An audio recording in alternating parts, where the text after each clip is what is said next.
Olá, meus queridos, sejam bem-vindos diretamente de Dois Córregos, interior de São Paulo. Eu, André Massolini, peço licença para falar com você. Vamos então ao áudio. Era um áudio, na verdade, mas eu vou ler o que ela falou no áudio, tendo em vista que às vezes o áudio aqui na gravação ele sai meio ruim, né? Porque é o áudio que veio lá da live e tal. Então, ela diz assim nesse áudio que ela enviou lá na live: namorado de 1 ano. Na última sexta-feira, durante o jantar, íamos passar o final de semana juntos. Ele foi me mostrar a publicação no celular e eu acabei vendo que ele estava trocando mensagem com uma outra mulher, dizendo que gostaria de conhecer pessoalmente, etc. Ouvi o áudio, tudo na frente dele. E, a partir daí, nós discutimos e eu mandei ele ir embora da minha casa. Estamos sem nos falar. Você acha que se ele não me procurar para tentar se explicar, para a gente tentar resolver, ou pelo menos para ele se justificar, é porque não existia nenhum sentimento e foi livramento? Qual sua opinião? Primeira coisa, minha querida, o seu posicionamento de ter mandado ele embora da sua casa foi um posicionamento firme, coisa que muita gente não tem.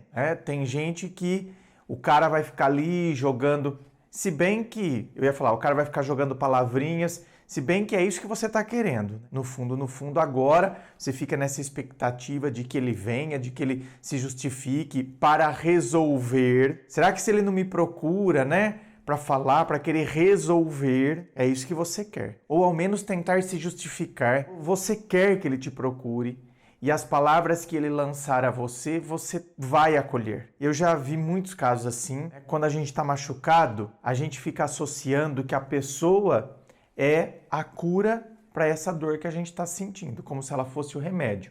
Então, quando ela vem, ela está trazendo o remédio. Então ela fala, a gente questiona, mas no fundo a gente quer voltar, porque eu quero eliminar essa dor, né? E é nessa hora que tem um monte de gente que volta com pessoas que na verdade não deveriam voltar. Elas não percebem a gravidade do que aconteceu, né? E acabam voltando e depois, né, esse tipo de situação acaba acontecendo novamente. Então assim, mas você ter mandado ele embora, é o que eu estou dizendo, é um posicionamento que muita gente não tem diante de um ato de desrespeito, porque é um ato de desrespeito. Eu estou namorando há 1 ano, pego a pessoa com conversinhas, dizendo que gostaria de conhecer pessoalmente, né? Você colocou aqui. Então, quer dizer, eu já estou praticamente marcando encontro, né, com a pessoa. Então, é uma atitude de desrespeito? Sim, bastante. Agora, a sua pergunta, onde você coloca que se o silêncio ele indica ausência de sentimento e se isso foi, na verdade, então, um livramento, a gente precisa analisar alguns pontinhos aqui. Veja bem, quando alguém erra e não tenta reparar, que é o que está o seu contexto aqui, olha, até agora ele está em silêncio, não me procurou, né? Como você disse, para tentar resolver ou para justificar. Então, assim, quando alguém erra e não tenta reparar, o que isso pode soar para nós? Soa como se a pessoa, na verdade, não tinha um sentimento sólido e verdadeiro?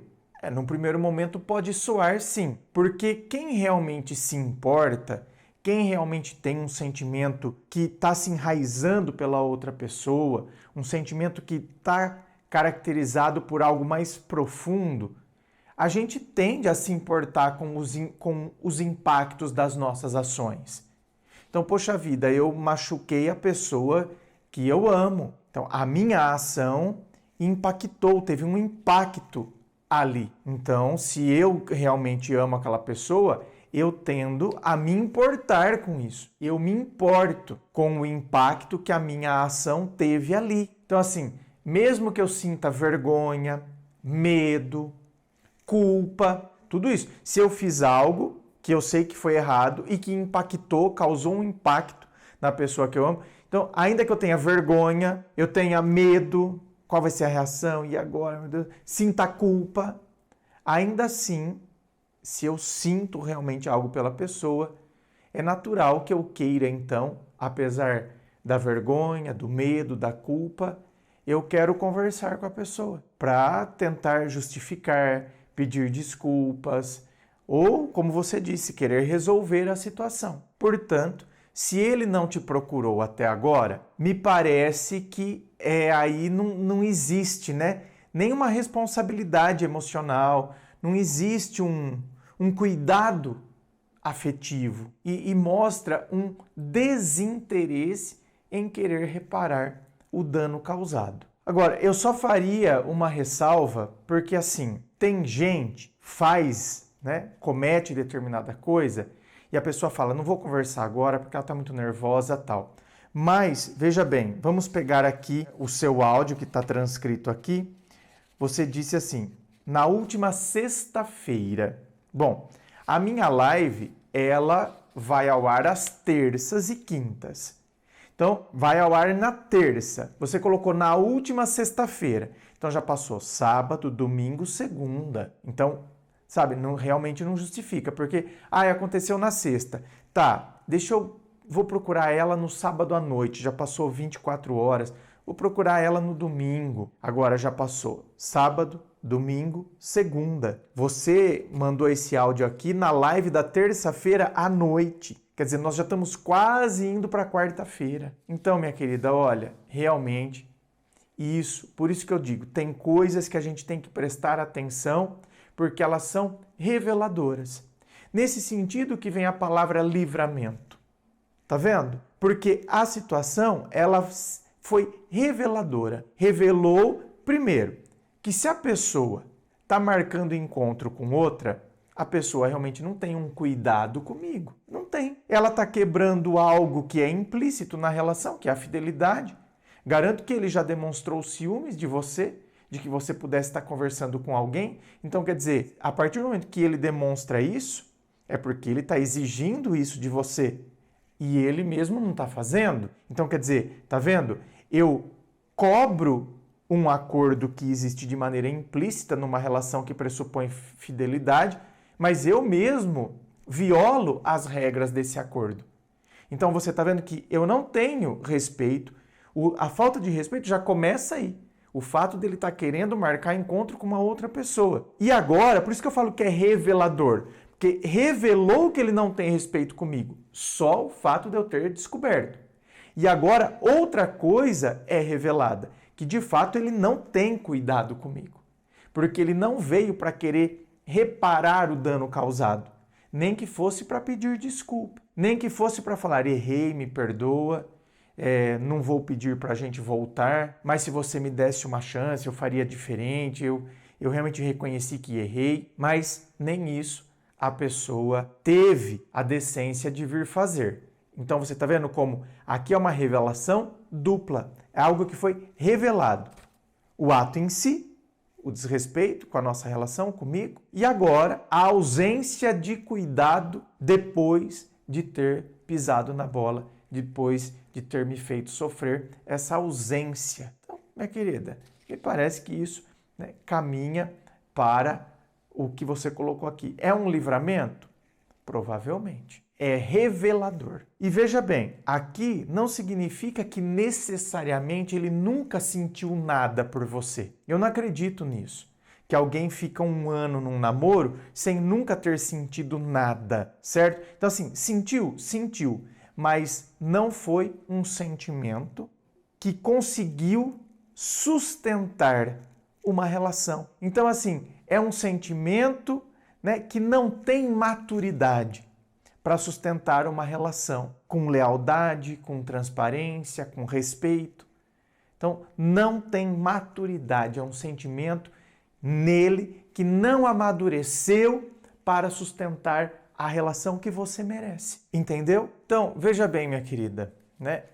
Muitas vezes esse fim, esse término dessa maneira, que é uma coisa muito dolorosa, porque você acabou descobrindo da pior maneira possível. Então, quer dizer, muitas vezes, minha querida, esse fim, ele te preservou de lá na frente, você, depois que tivesse muito mais coisas envolvidas, que é o que eu atendo aqui depois. Porque uma pessoa assim, ela vai levando você. Ele não tem maturidade para sustentar um sentimento que é o que você merece e tal, mas você não sabe disso. E ele vai levando, justamente por ser imaturo, ser irresponsável, ele vai levando você enquanto vai saindo com outras. E vai mantendo você. E aí a relação vai crescendo, aí faz 2 anos de namoro, 3 anos de namoro, aí começa a ficar cada vez com mais coisas envolvidas. A minha família gosta muito dela, porque hoje em dia tá difícil. Ela é uma pessoa muito boa, eu sei que ela é fiel a mim. Hoje em dia a mulherada não quer nada com nada. Tá vendo? Aí ele então ele vai se apegando a você como aquele caso clássico. Aquela que eu apresento para a família, para os amigos, porque eu sei que essa não vai me chifrar, mas eu chifro. Eu sou imaturo, eu sou irresponsável, mas você não sabe. Então é aquela pessoa que vai vivendo dessa maneira irresponsável, entendeu? E te usa porque ele sabe do seu valor. Aí é que tá, olha que incoerente que é isso. Ele sabe do seu valor, ele sabe, mas ele não tem valor. Então o problema não está em você, ele é irresponsável. Então ele vai aprontando, vai aprontando. Então muitas vezes, tá vendo? Aí depois casa, tem filhos. E aí lá na frente você descobre um negócio desse. Então ainda bem que você descobriu agora. Então tá vendo como às vezes a gente pode entender nesse sentido que você falou de livramento? É isso. É um livramento de algo que lá na frente, essa situação aqui, ela poderia se perdurar. E provavelmente se perduraria. Até porque a pessoa, ela cria um padrão. Ele percebe que ele está com você, que é conveniente estar com você, porque você é uma pessoa de valor, que ele pode confiar, mas ele vai traindo. Então ele cria um padrão comportamental em relação a você. Ele vai aprontando, aprontando, aprontando. E depois poderia, então, ter muito mais coisas envolvidas. Então, nesse sentido, essa revelação, ela é libertadora. O que me foi revelado, o que caiu ali diante dos meus olhos, é libertador para mim, para eu me libertar de algo que poderia me aprisionar e eu ficar ali envolvida em algo que não me merecia. Essa relação não me merecia. Não merecia tudo isso que eu posso ofertar num relacionamento. Claro, minha querida, e aí para finalizar, eu não poderia deixar de fazer essa observação. Ele até pode voltar a te procurar, certo? Não voltou ainda, mas pode voltar. E a minha experiência tem mostrado que, na maior parte das vezes, eles voltam. E aí? Você está disposta a voltar com uma pessoa que agiu dessa maneira, que tem demonstrado isso? Vale a pena você dar uma outra chance? Vale a pena você voltar para essa relação quando ele voltar a te procurar? Questione-se. Quer vir aqui para o atendimento online, onde a gente vai bater papo, vou mergulhar aí na sua história para que de fato eu possa entender o que está acontecendo e assim conseguir te ajudar? É só você acessar o meu site www.andremassolini.com.br. Lá você vai ver todas as opções de atendimento, os valores, tudo certinho. Inscreva-se, eu fico aqui aguardando a sua inscrição. Se você curtiu, dá o seu joinha, compartilhe aí com seus amigos. Muito obrigado, beijo no coração e, é claro, um forte abraço.